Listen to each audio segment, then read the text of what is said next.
Assalamualaikum warahmatullahi wabarakatuh. Visi Universitas Negeri Padang yaitu untuk menjadi universitas yang unggul dan bermartabat di Asia, sehingga dihasilkan lulusan-lulusan yang berkualitas. Oleh karena itu, perlu dilakukan upaya-upaya untuk meningkatkan kompetensi dan kemampuan mahasiswa, terutama dalam penulisan ilmiah. Penulisan-penulisan ilmiah ini misalnya dalam penulisan tugas akhir, yaitu skripsi, tesis, dan disertasi.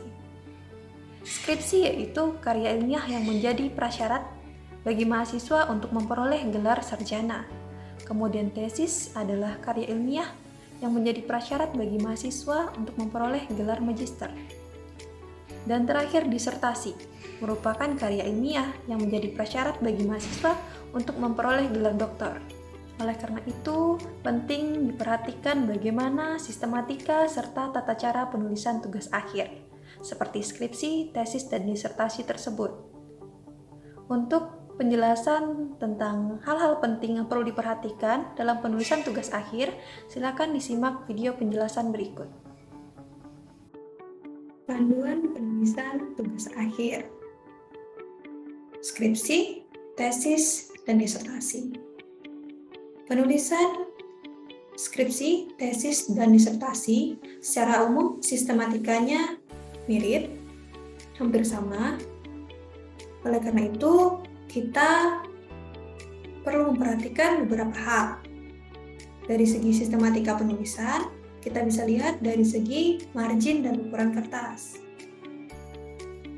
Ukuran kertas yang digunakan dalam penulisan tugas akhir yaitu ukuran A4 dan dalam milimeternya 297 x 210 mm dengan margin batas tepi atas 4 cm, tepi bawah 3 cm, tepi kiri 4 cm, dan tepi kanan 3 cm.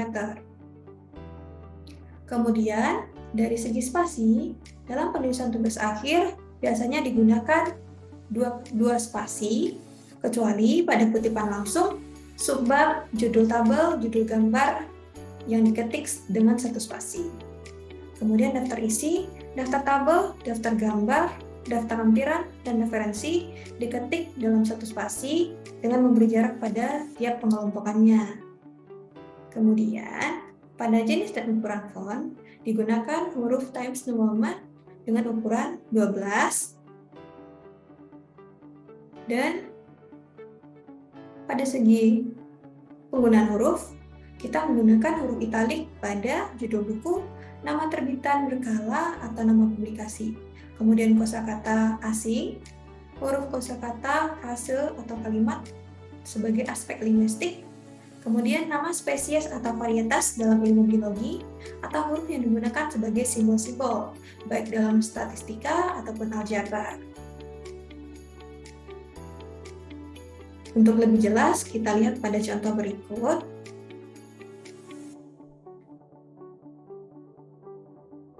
Di sini dapat kita lihat marginnya 4 di atas, 3 di bawah, kiri 4, kanan 3. Dengan menggunakan huruf Times New Roman ukuran 12. Kemudian dalam ukuran kertas A4. Kita kembali kepada poin-poin berikutnya yang akan kita bahas. Poin berikutnya yaitu judul bab dan subbab. Judul bab, subbab, dan anak subbab. Judul bab ditulis di tengah atas kertas menggunakan huruf kapital tebal. Nomor urut bab ditulis dengan huruf romawi seperti 1, 2, dan 3, serta seterusnya. Untuk judul subbab biasanya menggunakan huruf kapital A, B, C kapital. Kemudian judul anak subbab biasanya menggunakan angka Arab 1, 2, 3, dan seterusnya. Untuk lebih jelas, kita lihat pada contoh berikut. Misalnya E ini adalah judul, 1 adalah subjudul, subbab, kemudian A adalah anak subbab. Jadi E besar, nanti subbabnya 1, 2, 3, dan seterusnya, anak subbabnya A kecil, B kecil, C kecil, dan seterusnya.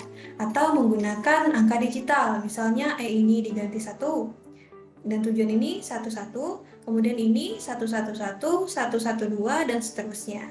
Bisa menggunakan angka digital seperti itu. Kita lanjut pada poin berikutnya yang perlu kita perhatikan dalam pembuatan tugas akhir. Poin berikutnya yaitu paragraf. Paragraf diformat dengan rata kiri kanan menggunakan aturan ejaan resmi dari pemerintah RI. Yang digunakan saat ini yaitu Pedoman Umum Ejaan Bahasa Indonesia edisi keempat. Kemudian poin berikutnya yaitu halaman. Nomor halaman dimulai secara berurutan dibagi menjadi 2 kelompok, sebelum bab dan pada bab.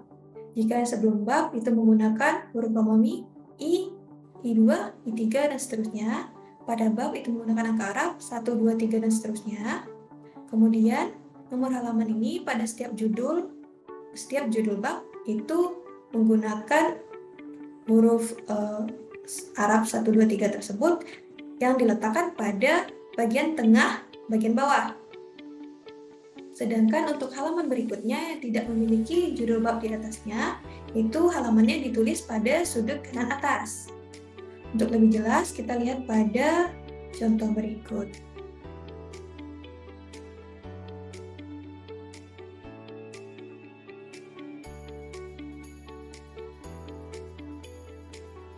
Pada halaman yang ada judul babnya, halaman ditulis pada bagian tengah bawah, sedangkan untuk halaman berikutnya itu terletak pada sudut kanan atas.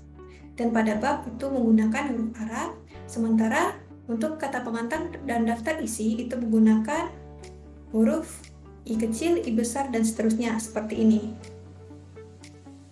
Oke, kita lanjut pada poin berikutnya. Setelah halaman, kita memperhatikan cover. Cover skripsi, tesis, dan disertasi memuat judul, tujuan penulisan, lambang UNP, nama dan nomor induk mahasiswa, nama program studi atau jurusan, nama fakultas, nama universitas, serta tahun penyelesaian. Untuk lebih jelas, mari kita lihat contoh berikut.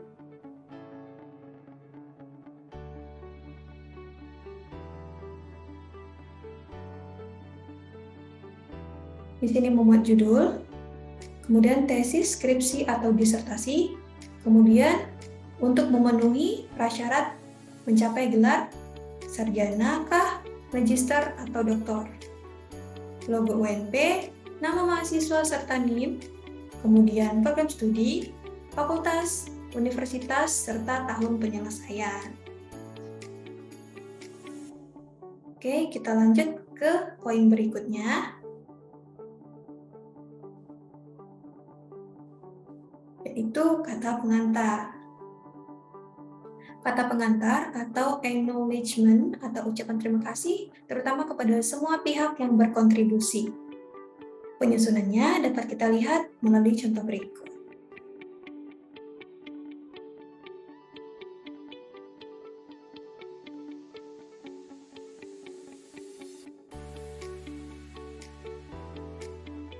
Seperti ini. Tidak syukur kehadirat Allah Subhanahu wa taala sehingga telah menyelesaikan karya ilmiah ini sebagai pengajuan tugas akhir, baik itu untuk gelar sarjana, magister maupun doktor. Kemudian kita tujukan ke berbagai pihak yang membantu. Dosen penguji, pembimbing, ketua prodi, dekan, rektor, orang tua, serta segala pihak yang mendukung. Dan diakhiri dengan tulisan tempat dan tanggal pembuatan tugas akhir serta nama mahasiswa. Oke, poin berikutnya yang perlu kita perhatikan yaitu setelah kata pengantar, kita memperhatikan daftar isi. Daftar isi ini memuat urutan bab, subbab, anak subbab, disertai dengan nomor halamannya. Pengaturan spasinya adalah 1 spasi. Untuk contohnya dapat kita lihat pada tayangan berikut.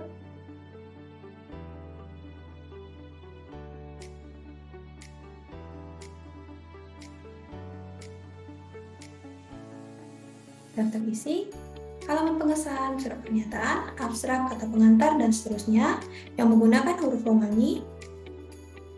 Sementara bab, bagian bab sampai kepustakaan dan lampiran itu menggunakan huruf Arab seperti yang terlihat. Oke, kemudian kita beralih kepada poin berikutnya. Setelah daftar isi, kita beralih kepada pengutipan.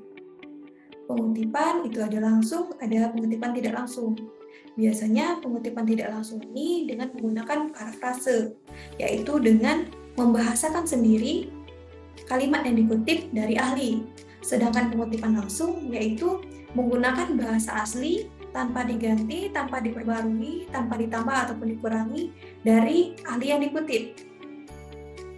Untuk lebih jelasnya, kita lihat pada contoh berikut.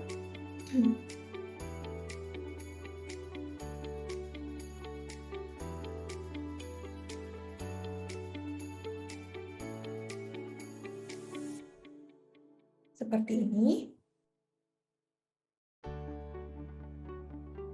Ini merupakan kutipan tidak langsung karena memuat nama dan tahun saja, serta tidak diapit oleh tanda kutip. Sedangkan ini adalah kutipan langsung di mana kutipannya diapit oleh tanda kutip serta memuat nama penulis, tahun, beserta halaman.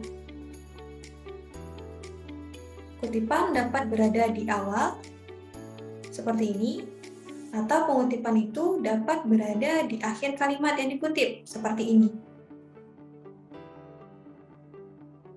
Oke, kita beralih ke poin berikutnya. Poin berikutnya dan terakhir kita perhatikan yaitu kepustakaan. Kepustakaan adalah unsur yang ditulis di sini, yaitu ada nama pengarang tanpa gelar, kemudian tahun penerbitan, judul, tempat penerbit, dan nama penerbit. Saat ini, pengutipan dan kepustakaan menggunakan format APA atau American Psychological Association versi 7. Dapat kita lihat pada contoh berikut bagaimana penulisan kepustakaan.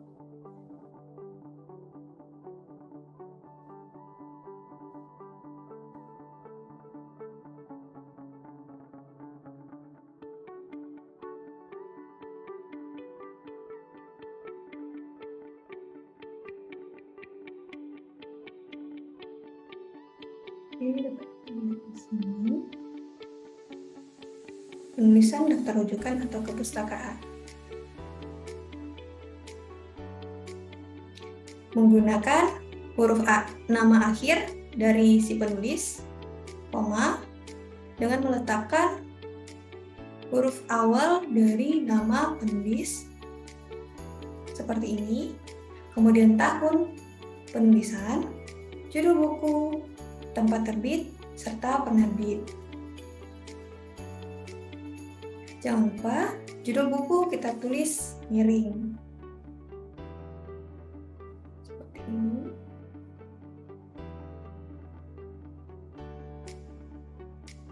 Oke. Untuk lebih lanjut, dapat diperhatikan pada panduan penulisan yang telah diterbitkan oleh UNB, sehingga lebih jelas bagaimana masing-masing dari poin yang kita bahas sebelumnya. Baik, terima kasih. Saya harap ini bermanfaat untuk kita semua. Assalamualaikum warahmatullahi wabarakatuh.